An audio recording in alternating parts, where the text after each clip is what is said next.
ಭಾರತದ ಮೊದಲ ಸ್ವಾತಂತ್ರ್ಯೋತ್ಸವದ ಸಮಾರಂಭ 1947ಕ್ಕೂ 4 ವರ್ಷಗಳ ಮೊದಲು ನಡೆಯಿತು ಮತ್ತು ಯಾರೂ ಅದರ ಬಗ್ಗೆ ಮಾತನಾಡೋದೇ ಇಲ್ಲ.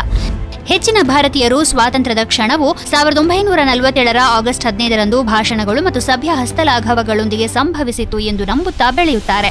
ಆದರೆ ಸತ್ಯವು ಇನ್ನಷ್ಟು ಅಹಿತಕರವಾಗಿದೆ. ಯಾಕೆಂದರೆ ಮೊದಲ ಬಾರಿಗೆ ಭಾರತದ ಧ್ವಜವನ್ನು ಸ್ವತಂತ್ರ ಭಾರತದ ಭೂಪ್ರದೇಶದಲ್ಲಿ ಹಾರಿಸಿದ್ದು ನೆಹರು ಅಲ್ಲ, ದೆಹಲಿಯಲ್ಲಿ ಅಲ್ಲ ಮತ್ತು 1947ರಲ್ಲೂ ಅಲ್ಲ. ಅದನ್ನು ಹಾರಿಸಿದ್ದು 1943ರಲ್ಲಿ ಅಂಡಮಾನ್ ಮತ್ತು ನಿಕೋಬಾರ್ನ ಪೋರ್ಟ್ ಬ್ಲೇರ್ನಲ್ಲಿ ಸುಭಾಷ್ ಚಂದ್ರ ಬೋಸ್. ಪೋರ್ಟ್ ಬ್ಲೇರ್ ಇಂದಿನಂತೆ ರಜಾತಾಣವಾಗಿರಲಿಲ್ಲ. ಅದು ಕುಖ್ಯಾತ ಕಾಲಾಪಾನಿ ಅಂದರೆ ಬ್ರಿಟಿಷ್ ಸಾಮ್ರಾಜ್ಯದ ಚಿತ್ರಹಿಂಸೆಯ ದ್ವೀಪವಾಗಿತ್ತು. ಭಾರತೀಯ ಕ್ರಾಂತಿಕಾರಿಗಳನ್ನು ಕೊಂಡೊಯ್ದು ಬಂಧಿಸಿಡುವ ಸ್ಥಳವಾಗಿತ್ತು. ಅಲ್ಲಿ ಸಾವಿರಾರು ಭಾರತೀಯರನ್ನು ಹೊಡೆದು ಉಪವಾಸ ಹಾಕಿ ಚಿತ್ರಹಿಂಸೆ ನೀಡಿ ಕೊಂದು ಹೂಳಲಾಗಿತ್ತು.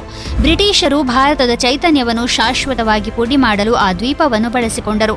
ಆದರೆ 1943ರ ಡಿಸೆಂಬರ್ 30ರಂದು ಸುಭಾಷ್ ಚಂದ್ರ ಬೋಸ್ ಆ ದ್ವೀಪಕ್ಕೆ ತೆರಳಿ ಭಯದ ಸುಳಿವಿಲ್ಲದೆ ಭಾರತೀಯ ತ್ರಿವರ್ಣ ಧ್ವಜವನ್ನು ಹಾರಿಸಿದರು. ಯಾವುದೇ ಅನುಮತಿಗಳಿಲ್ಲ ಮತ್ತು ಮಾತುಕತೆಗಳಿಲ್ಲ. ಭಾರತ ಈಗಾಗಲೇ ಸ್ವತಂತ್ರವಾಗಿದೆ ಮತ್ತು ಇಲ್ಲಿ ಪುರಾವೆ ಇದೆ ಎಂದು ಜಗತ್ತಿಗೆ ಸರಳ ಮತ್ತು ಶಕ್ತಿಯುತ ಸಂದೇಶ ರವಾನೆಯಾಗಿತ್ತು. ಈಗ ಇದನ್ನು ಊಹಿಸಿ, ಬ್ರಿಟಿಷರು ಭಾರತೀಯ ಕ್ರಾಂತಿಕಾರಿಗಳ ಜೀವವನ್ನು ಕಸಿದುಕೊಂಡು ನೂರಾರು ಭಾರತೀಯರನ್ನು ಹಿಂಸಿಸಿ ಕೊಂದ ಅದೇ ದ್ವೀಪದಲ್ಲಿ ಒಬ್ಬ ವ್ಯಕ್ತಿ ತ್ರಿವರ್ಣ ಧ್ವಜವನ್ನು ಹಾರಿಸುವುದನ್ನು ಅವರು ಕಂಡರು. ಭಾರತೀಯ ಸ್ವಾತಂತ್ರ್ಯ ಹೋರಾಟಕ್ಕೆ ಅದು ಎಂತಹ ಕ್ರಾಂತಿಕಾರಿ ಕ್ಷಣವಾಗಿತ್ತು.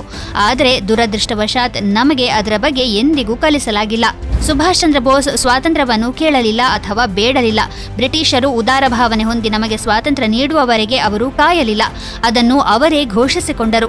ಆ ಸ್ವಾತಂತ್ರ್ಯ ಎಂದಿಗೂ ಶಾಂತಿಯುತವಾಗಿ, ಸಭ್ಯವಾಗಿ ಅಥವಾ ಗೌರವಯುತವಾಗಿ ಬಂದಿಲ್ಲ ಎಂಬುದನ್ನು ನಾವು ಭಾರತೀಯರು ಅರ್ಥ ಮಾಡಿಕೊಳ್ಳಬೇಕು.